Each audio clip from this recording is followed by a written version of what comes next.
আমরা যে প্রায় সময় কথা বলতে গিয়ে দেখবেন অনেক মানুষ বলে থাকে বাল। দেখবেন একজন মানুষের কোনো কিছু পছন্দ হয় নাই, সে কোনো কারণে তার উপরে রেগে আছে, দেখবেন হঠাৎ করে সে বলে ধুর বাল, এইগুলো তুই বলিস না। আপনি কি জানেন যে এই বাল শব্দটা বলার মধ্য দিয়ে মুসলমানদের জন্য কতটা ক্ষতি রয়েছে? বাল শব্দটি হিন্দি ভাষায় যে চুলের অর্থ দাঁড়ায়, সেটি কিন্তু বাংলা ভাষার মানুষেরা যে শব্দ বলে থাকে সেই অর্থ দাঁড়ায় না। কিন্তু বাংলা ভাষার মানুষেরা যে বাল শব্দ বলে, এটার অর্থ কিন্তু চুল দাঁড়ায় না, এটা দাঁড়ায় ইতিহাস থেকে হারিয়ে যাওয়ার এক দেবতার নাম।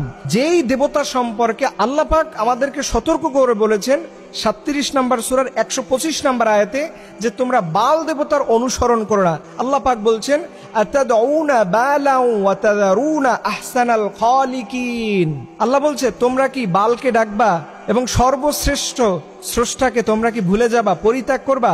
এই বাল শব্দটা আল্লাহ পাক কোরআনের মধ্যে বলেছেন। এই বাল শব্দটা সেমিটিক শব্দ, যার অর্থ দাঁড়ায় দেবতা বা স্রষ্টা, বা আমরা যে আল্লাহ বলে সম্বোধন করি ঠিক একই রকম অর্থ দাঁড়ায়। এটা আসলো কোথা থেকে? আপনাদের মনে প্রশ্ন থাকতে পারে, হুজুর এটা আসলো কোথা থেকে?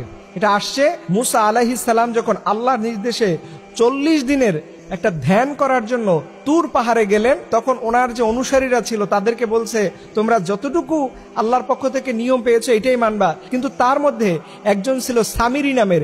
এই সামিরি কি করলো, হঠাৎ কিছুদিন যাওয়ার পরে সে একটা গরুর মূর্তি করলো এবং এই গরুর পূজা শুরু করলো। দেখবেন এই সামিরির যে তৈরি করা যে গরুটা ছিল, সেই গরুর যে শিং ছিল, শিংয়ের মাঝখানে দেখবেন সূর্য দেখা যায়।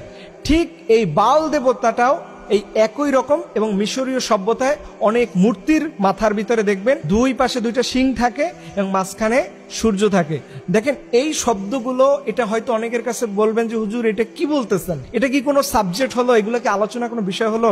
দেখেন এই সামিরির মাধ্যমে সেই সময়ের মুসা আলাইহিস সালামের মানুষেরা তারা সবাই আল্লাহর পানিশমেন্ট পাবেন। আল্লাহর সামনে সবাইকে অপরাধী হতে হবে শুধুমাত্র ওই গরুর পূজা করার কারণে, এই শিরিক করার কারণে, শুধুমাত্র এই বাল দেবতাকে অনুসরণ করার কারণে। অথচ আমরা খুব সহজেই এইগুলো বলতেছি, আমরা জানিও না কোন শব্দটা বললে ইসলামের দৃষ্টিকোণে রাইট আছে, কোন শব্দটা বললে ইসলামের দৃষ্টিকোণে রং আছে, এটা আমরা অনেকেই জানি না। কিন্তু আফসোসের বিষয় প্রিয় ভাইয়েরা, আমরা আমাদের লাইফে, আমাদের জীবনে যতদিন পর্যন্ত থাকি না কেন, সবার আগে ভাগে আমাদের ইসলামকে অনুসরণ করতে হবে। ইসলামকে বাদ দিয়ে পৃথিবীর কোনো তন্ত্রমন্ত্র বিশ্বাস করা যাবে না।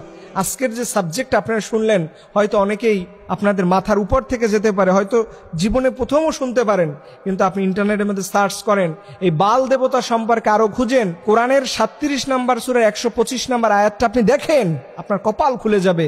আপনি যদি এই ভুলটা, এই শব্দটা বলা থেকে নিজেকে বিরত রাখতে পারেন, আপনি পরিপূর্ণ একজন মুমিনে পরিণত হবেন। আল্লাহ পাক রব্বুল আলামিন যেন আমাদের সবাইকে আমাদের জীবনের সকল গুনাহ থেকে মাফ করে দেয়, সকল আমিন।